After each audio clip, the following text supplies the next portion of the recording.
আসসালামু আলাইকুম। ঢাকার শাহজালাল আন্তর্জাতিক বিমানবন্দরে আগুন, চট্টগ্রামের একটি শিল্প কারখানায় আগুন যেখানে ৫০,০০০ মানুষ কাজ করত। এগুলো কি অন্য সাধারণ আগুনের মতো, যেমন টয়লেটে আগুন লাগা, কারো লুঙ্গিতে আগুন লাগা বা অন্য কিছু? তবে সেসব আলোচনায় আমি যাব না। আমি যাব না এগুলো পরিকল্পিত কিনা, কেউ লাগাচ্ছে কিনা, কারো উদ্দেশ্য আছে কিনা।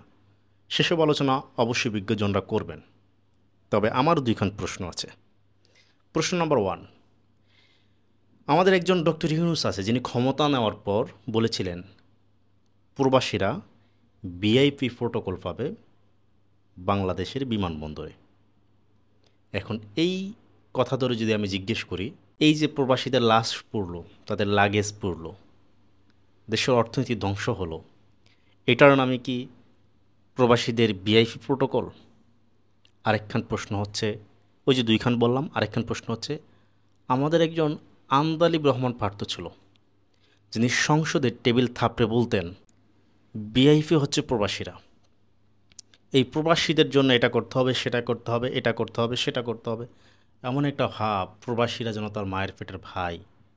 হওয়া উচিত, প্রত্যেক বাঙালির হওয়া উচিত, কিন্তু সে দেখাইতেন মন থেকে না। যদি হতো, তাহলে তিনি কোথায়? তার কোনো স্টেটমেন্ট নাই কেন? এবং 5ই আগস্টের পর প্রবাসীদের জন্য তিনি কি করছেন, তার নিজ উদ্যোগে করছেন এমন একটা কাজ দেখান।